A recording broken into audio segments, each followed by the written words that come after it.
Ce roulé à la cannelle a été préparé en 90 secondes. Allons-y car je suis paresseuse. Elle mélange un œuf, du beurre fondu et de l'extrait de vanille dans un ramequin. J'aime les roulés à la cannelle, mais c'est souvent trop long à préparer. Mais elle dit aussi qu'elle a réussi à perdre 45 kilos en faisant des desserts comme celui-ci. Donc elle utilise de la farine d'amande, de la levure chimique pour que ça gonfle, de la cannelle évidemment, et puis un peu de sucre. Elle mélange à nouveau. Et ensuite, elle recouvre le tout avec ce mélange de sucre brun et de cannelle. Je vais essayer de le faire en forme de spirale. Ça ira. Et maintenant, on le fait cuire pendant 90 secondes au micro-ondes. En attendant, elle prépare aussi un glaçage au fromage frais. Tout ce qu'elle fait, c'est ajouter un peu de fromage frais, un édulcorant et une touche de lait d'amande. Elle met le glaçage au fromage frais dans une poche à douille. Et puis, elle fait une petite spirale sur le dessus. Ça donne des vibes de cinnamon. Mais est-ce que c'est vraiment bon ? Parce que quelqu'un a dit qu'elle ne mentait pas à ce sujet. C'est délicieux. Alors qu'une autre personne a dit que le mien avait un goût d'œuf. Un léger goût d'œuf. Mais c'est super moelleux et on sent bien cette touche de cannelle et de sucre brun.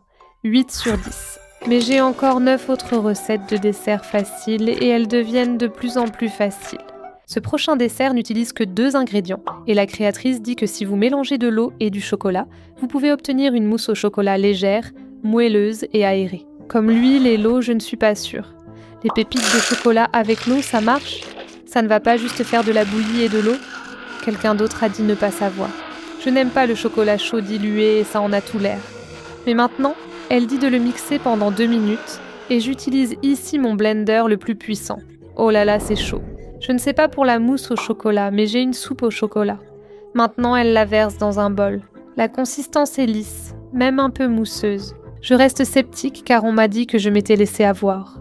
24 heures après, ce n'est qu'une pâte au chocolat liquide. Pendant que ça refroidit, nous avons ce que cette créatrice nomme la meilleure gourmandise de l'été. Et au lieu de tremper vos fraises dans le chocolat, on va juste en verser un filet dessus avec autre chose. Mais elle commence par couper ses fraises en 2, puis elle les aligne en petits trios. C'est trop mignon. On dirait une petite fleur de fraise parfaite. Elle verse un filet de chocolat fondu et de beurre d'amande fondu dessus. Et ça me rappelle un peu les fraises enrobées de chocolat dans un bol de l'année dernière. Je me demande combien de vues ça a maintenant. Je pensais que le beurre d'amande n'avait pas besoin d'être fondu, mais apparemment si. Ce n'est pas très joli, mais maintenant, on saupoudre un peu de sel de mer dessus. Elle demande de le réfrigérer 15 minutes, le temps que le chocolat et le beurre d'amande durcissent. Le chocolat a durci, et je viens de remarquer quelque chose. Ils ont durci en prenant la forme de petits cœurs. C'est trop mignon. Et puis l'arrière aussi, c'est vraiment super cool. Quelqu'un a dit qu'il avait essayé ça et que c'était délicieux, et je ne pense pas qu'il mentait parce qu'on ne peut pas se tromper avec des fraises enrobées de chocolat. 10 sur 10. La prochaine recette offre le goût du brownie en bouchée, sans cuisson, en seulement 5 minutes. Elle commence par un peu de farine dans un bol. Tout le monde s'est énervé et a dit que c'était de la farine crue. Ce n'est pas bon pour l'estomac. S'il vous plaît, ne mangez pas de farine crue. MDR. Et quelqu'un d'autre a dit « Est-ce que quelqu'un peut expliquer pourquoi tout le monde dit de cuire la farine d'abord ? Je viens de Finlande et je ne comprends pas. » Pour défendre le créateur, il avait précisé que la farine était traitée à la chaleur. En gros, ça veut juste dire qu'il faut cuire la farine à 165 degrés pour tuer toutes les bactéries. Je suppose que tu peux aussi la passer au micro-ondes si tu es vraiment très paresseuse. La farine a pris une légère teinte brune, mais ça ajoute juste une petite note de noisette aux brownies. Alors maintenant, on ajoute un peu de cacao en poudre, du sucre, du beurre fondu et un peu de lait. Oh, ça commence à prendre forme. Quelqu'un a dit que les siens étaient devenus une pâte gluante, mais je trouve que les miens sont bien. Il les façonne en boules puis les roule dans du sucre glace. Ça rappelle des cake pops. Sans bâton. Trop mignon. Il a dit qu'on pouvait faire 5 boules de pâte avec ça, mais j'ai réussi à en faire 6. Le sucre glace fond littéralement dans la bouchée de brownie. Ça a l'air plutôt bon. Mais quelqu'un a demandé « Moi du futur, est-ce que c'était bon ?» Laisse-moi te répondre. Oui, tu plaisantes ? La meilleure partie du brownie, c'est le bord. Mais comme on ne peut pas l'avoir, la deuxième meilleure chose, c'est ce centre fondant. Et là, c'est juste la consistance parfaite. Il y a une légère saveur de noix. C'est sûrement le meilleur dessert de flemme. 9 sur 10. Rien n'est plus réconfortant qu'une tarte aux fruits, mais elles prennent trop de temps à faire. Et j'ai la flemme. Donc, c'est un crumble aux myrtilles, qui est un cousin de la tarte aux myrtilles. Mais elle commence avec un bol de myrtilles surgelées. Ensuite, elle ajoute un peu de fécule de maïs et du jus de citron. Quelqu'un a demandé l'utilité de la fécule de maïs, et un autre a répondu qu'elle sert à épaissir le jus des myrtilles pour éviter qu'il soit trop liquide. Cela fait ressortir la saveur et la fraîcheur des myrtilles. Il faut s'assurer que la fécule de maïs enrobe bien toutes les myrtilles. Maintenant, il faut les passer au micro-ondes pendant 1 minute. Pendant que ça cuit, on va préparer notre garniture de crumble. Elle ajoute des flocons d'avoine, un peu de protéines de lactosérum à la vanille pour la santé et la douceur, de la cannelle, du miel, une pincée de sel et un peu d'eau. Il faut que ce soit bien friable. Après 1 minute, les myrtilles ne sont pas cuites. Ajoutez le crumble à l'avoine dessus et remettez au micro-ondes 1 minute. Waouh! Ça ressemble vraiment à une tarte aux myrtilles, sauf que là, elle passe à un tout autre niveau, ajoute une cuillerée de yaourt grec et une pincée de cannelle. Quelqu'un dit qu'elle a mis de la glace à la vanille et que ça avait le goût d'un gobelet aux myrtilles, avec une mare de jus de myrtilles au fond. Donc je pense qu'il te faudrait un peu plus de fécule de maïs pour ça. Mais quelqu'un a dit « Je fais ça au petit déjeuner depuis que j'ai vu la vidéo et j'en suis amoureuse. » C'est un peu liquide. Goût de gobelet aux myrtilles ? Non, plutôt comme un porridge aux myrtilles. Mais on a déjà testé de meilleures astuces pour des desserts de flemme. 6 sur 10. Maintenant, on a un dessert classique version flemme. En plus, c'est plutôt sain. Mais cette créatrice commence par ajouter un peu de yaourt grec dans le bol d'un blender, puis du fromage cottage fouetté. Quelqu'un a dit « Arrête, ça a l'air trop bon ». Je ne savais même pas que le fromage cottage fouetté existait. Mais pour moi, c'est la seule façon de manger du fromage cottage. Mince, j'ai fait une erreur. En fait, elle ajoute le yaourt grec dans un bol. Je me suis trompée parce que quelqu'un a dit que j'avais fait ça en yaourt mousseux. En fait, le yaourt mousseux et le fromage cottage mousseux pourraient être une nouveauté. C'est tellement épais et crémeux. J'adore vraiment cette texture. Ça a l'air très épais, presque comme un pudding.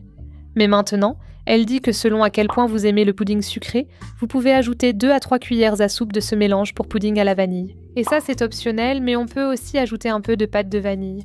Elle dit que la pâte de vanille est censée donner un goût de pudding façon pâtisserie.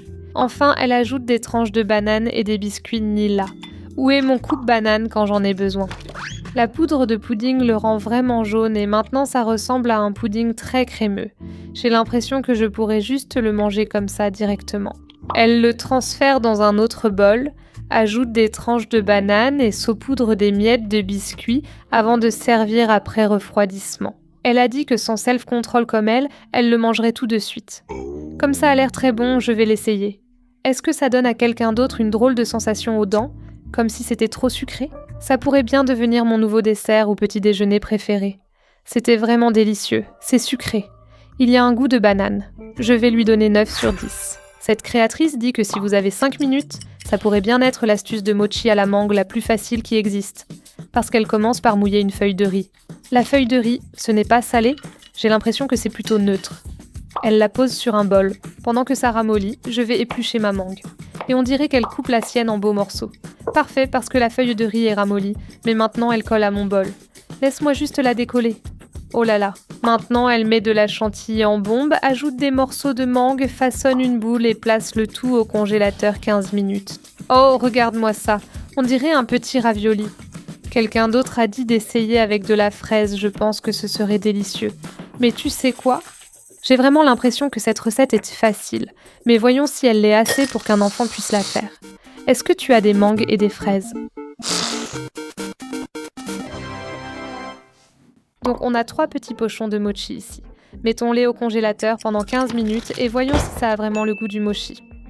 Ça a fini de congeler et c'est froid, mais ce n'est pas très dur, donc je pense vraiment que c'est facile à croquer. Mais je crois qu'on doit faire appel à une goûteuse pour ça. Tu veux goûter celui que tu as fait ? Oui, santé. Le papier de riz est assez caoutchouteux et la partie qu'on a dû couper est très épaisse et puis la crème fouettée est un peu gluante. Je peux voir que ça peut devenir un peu salissant. Et je peux. C'est le dessert parfait quand tu as envie de quelque chose de sucré, mais que tu te sens un peu paresseuse. Ce n'est pas juste une banane. On va lui ajouter plein de trucs. D'accord, je vais couper ma banane dans le sens de la longueur. Cette partie est un peu délicate. Quoi ? Quelqu'un a dit que laisser la peau, c'est fou. Mais la peau sert juste de coque ou de coupe pour ce dessert. On recouvre chaque moitié de banane de miel, puis on ajoute cannelle, cacahuètes concassées, pépites de chocolat et un filet de beurre de cacahuète. Maintenant, on va le mettre dans le panier de la air fryer et le cuire pendant 10 minutes à 180 degrés. Et c'est prêt. Oh, c'est bien chaud. Ma question c'est, comment tu manges ça ? Mais quelqu'un a dit que d'habitude, je ne prendrais pas une banane en dessert. Mais là, waouh ! Et quelqu'un d'autre a dit « Tu vois, le problème avec moi, c'est que j'en mangerai 10 d'un coup. La banane est tellement fondante. Là, c'est un vrai banana split. » La première bouchée, je n'ai pas trop aimé. Mais ensuite, j'ai commencé à apprécier. La banane est un peu molle et pâteuse. Et puis, combinée avec les pépites de chocolat un peu brûlées mais fondues, et ensuite le beurre de cacahuète qui arrive, je ne sais pas trop quoi en penser. 7 sur 10. Est-ce que c'est une mousse ou un désastre ? Je veux voir si ça s'est vraiment séparé comme quelqu'un l'a dit. Quoi ? Donc on obtient une couche de mousse sur le dessus avec de l'eau aromatisée au chocolat au fond. On m'a menti. Je n'avais pas réalisé que c'était une recette de rage bête. Pas bon. 1 sur 10. Mais si tu cherches toujours ce pudding façon mousse au chocolat, j'ai trouvé une autre recette facile qui utilise un avocat et seulement 5 ingrédients. J'espère qu'elle sera meilleure que la précédente. Il suffit d'ajouter du cacao en poudre, autant de sirop d'érable et du lait végétal. J'utilise du lait d'amande, un peu d'extrait de vanille et une pincée de sel. Quelqu'un a dit « Oh, on adore utiliser l'avocat comme gourmandise sucrée ». Ce à quoi la créatrice a répondu « Oui, c'est l'ingrédient secret et nutritif ». Très bien, voyons ce que nous avons ici. Ça ressemble à un pudding au chocolat garni de crème fouettée et de copeaux de chocolat. Honnêtement, ce dessert a l'air incroyable. C'est bon ? Dis-moi honnêtement, parce que si je gaspille un avocat entier, je m'en prendrai à toi. Je ne vais pas mentir, ça a vraiment le goût de l'avocat. Un avocat sucré. 7 sur 10. Si tu as aimé cette vidéo, va me voir tester les recettes TikTok les plus faciles.